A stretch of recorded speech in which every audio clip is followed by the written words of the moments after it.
Okay, I think we are now working.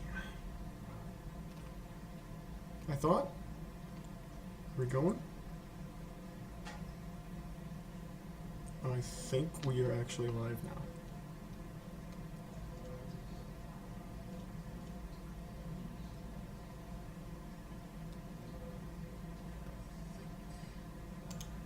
Yep, we are working right now. So I actually right now have it. I have to have my phone just kind of chilling here on the um, bottom of my computer screen because, well, my phone does not. My computer does not like to work properly, and I need to have this thingy so that I can actually read where the comments are. I just got this set up like probably 10 minutes ago. So right now we have some really small just areas down here. There's really no weather events going on currently at the moment. There are some winter storms in like New Mexico, as you're seeing right here. But currently, right now, I'm kind of just testing this out just to see kind of how this is going to work for when I am actually doing a real cut. Yeah. So today, if we take a look at the outlook, there's a marginal risk across like, I don't know, portions of central Texas and then into central Oklahoma. It's mostly a wind and hail risk, which is kind of surprising because the lapse rates are actually supposed to be extremely low. So we're going to take a look at that right now. So this is the HRRR, which is the rapid refresh model. And it's very good at showing like the projected outlook for the storms if you're going really short term. So basically what it means is it's always going to be changing and it's always going to be resetting itself.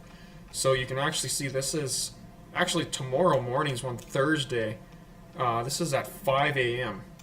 You can see these storms kind of initiating along a boundary as this low pressure center that's centered right around maybe like southern Kansas is going to start moving to the northwest. As those actually do start moving to the northwest, we're going to see that boundary and that cold front sharpen up and probably initiate some storms pretty much all across Oklahoma, portions of even Kansas, and then down into Texas. So this most likely going to be just a damaging wind threat, but with these larger cells right here, you're going to get your stronger updrafts, and that's where you're going to get your big hail. Thankfully, there's not a very big supercell threat, but that's going to change as we go on into Thursday. So Thursday into the day, this is supposed to keep going. You can see a new area of convection is forecasted to initiate. This is going to be a lot more interesting because it's right within the warm sector. So as this warm air begins to move up, it's going to initiate more storms. So this is just the 2 days where we're going to have marginal risks. So again, we have a marginal risk for tonight. This is basically right now set to kind of saying, yep, we're just going to issue it on the day 1 outlook. So this is the day 2 outlook. You can see into portions of central and eastern Oklahoma, even parts of southeastern Kansas, Missouri, up into Illinois, and then way down into northern Louisiana and western Mississippi. We got a marginal risk. Now this does actually have a tornado threat for pretty much the entire marginal risk area. It's missing out a little bit of Oklahoma here. But we're going to change into the wind. That wind threat is very widespread, so we're going to have widespread wind damage possible. Thankfully not a very good risk. And then, of course, this is where the lapse rates are higher. And we have that hail threat in here. But now the big story is definitely going to be the day 3 outlook. So this is for Friday. We have a slight risk across pretty much all of Mississippi and Louisiana, and then up into southern Tennessee and eastern Arkansas. This is all modes of severe weather are going to be possible, but it's more going to be a damaging wind or a squall line threat. There is, if you take a look, more convection allowing models. I'm going to show the NAM or the regional NAM model because it actually goes far enough into the future. I'm going to show you that convective available potential energy here. So this is your thunderstorm energy. So the more cape that you have, the stronger an updraft in a thunderstorm is going to be able to be if it can get organized enough. So you can see there's a lot coming off of the Gulf of Mexico here. We're upwards of 2,000 down in this small area in here. So now this is supposed to be tonight. You can see marginal, maybe up to like 500 probably getting close to 1,000 up in these areas near Bartlesville, Tulsa, Muskogee, even into southern Kansas. But as the morning goes on, that warm sector is supposed to pretty much intensify, and you can see all of this moisture is just funneling up into Louisiana and southern Arkansas, and basically right up this highway here, Interstate 55 up in Mississippi. So as that funnels up, we're going to see on Thursday, right there, Baton Rouge, New Orleans, southern Louisiana, and southern Mississippi, we're going to have our highest threat for some very strong thunderstorms along here, all in the cold front as it comes through. You can actually see how sharp this boundary is. So right here, where storms are supposed to be, they're using up that convection, that available energy. It's incredible. We actually are forecasted to have two separate boundaries. One is going to be right along the warm sector, and the other one is supposed to be a cold front from the maturing system here. You can see it very, very nicely here. But that's going to be our main driver for tomorrow. Now, the instability is not ridiculous, which for right now, for this time of year, that is very high. But for more of the intense tornado outbreaks, you generally will see lower amounts. Oh, I don't know if I can even see wind shear. Yes, I can. This is vertical shear. Now, this is what the National Weather Service is really concerned about. So this is vertical shear. So this is basically, we gotta wait till it loads. But vertical shear is, as you go higher up in the atmosphere, it starts to change, and you kind of get a little bit of shifting in certain areas, and that causes storms, updrafts to spin. When you have a lot of shear, even if you have low instability, if your updrafts can intensify, you can get quite a few organized thunderstorms, some supercells, and that's when you get your stronger tornadoes. So you can see kind of in these areas, oh, is this meters per second? I'm actually not sure. But you have some decently powerful areas, especially down in here. Now, this is going to be the main area, so that's southern Arkansas, and then into western Louisiana as it sweeps across into western Mississippi and southeastern Louisiana right there. That is going to be the main threat, I think, for tornadoes. And then as you get up higher in here, you still have a risk for tornadoes, but with the lower instability, you're less likely to have those strong updrafts. So I wouldn't exactly bank on the National Weather Service issuing an enhanced risk, but I would not be surprised if they issue an enhanced risk for this area. If the instability itself can get a lot stronger, this area in here, I would not be surprised to see an enhanced risk. I'm not expecting it for up here.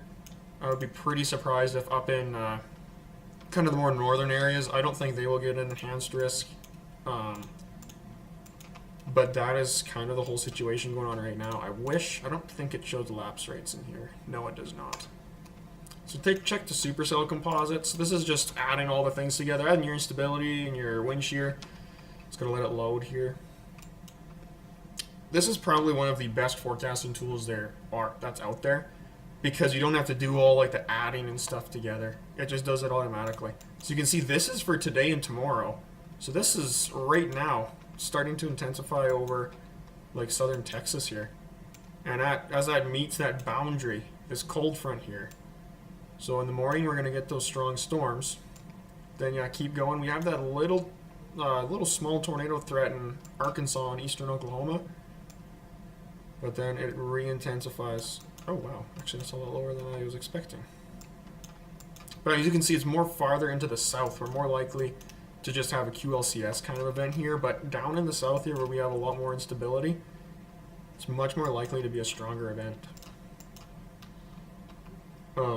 If someone could maybe send a chat just so that I can hear, just make sure that my thing is working, that would be great and very helpful. If you have any questions, I would be glad to answer them. So again, this is the right now threat. Nothing, pretty much anything else here. We do have a little bit up in the Pacific Northwest, but I don't really care. It's just a chill spot. Some snow squall warnings up in Idaho and I guess eastern Washington state. So then transitioning to day 2. So this is tomorrow, Thursday. We have a widespread marginal risk. And then day 3 we have a slight risk. And I would not be surprised if we have an enhanced risk for this section right here if if the wind shear and the instability can both become organized enough. Boom. Oh, you're going to be chasing, dude. That's going to be sweet. That is going to be awesome. I don't think my chat is working. Well, that'll be something I have to solve here. Dang. It'll be okay. We'll figure that out. You're right here. We've got some storms on the way.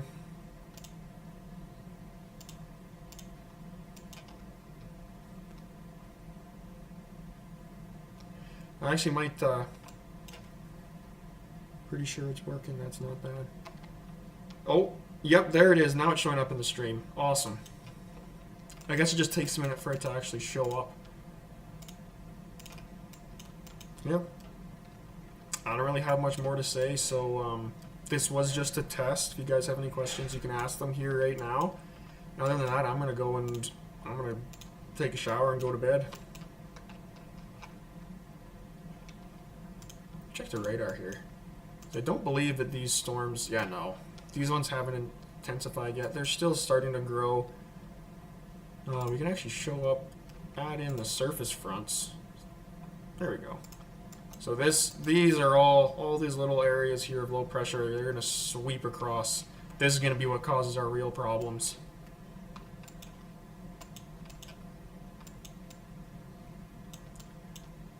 And I've been watching this occluded front all day because I live up near the Saskatoon area.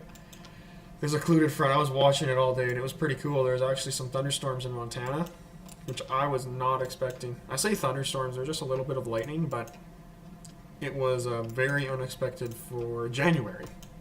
Sometimes I keep forgetting it's January. Okay, so that's the current weather situation there, folks. I'm going to stop the stream here. Just get ready for Friday. We'll be back doing some more live coverage, more than likely, depending on what I'm doing on the day. Yes, it is. It is going to be very spicy in Louisiana on Friday. That is the main thing that we are going to be going live for.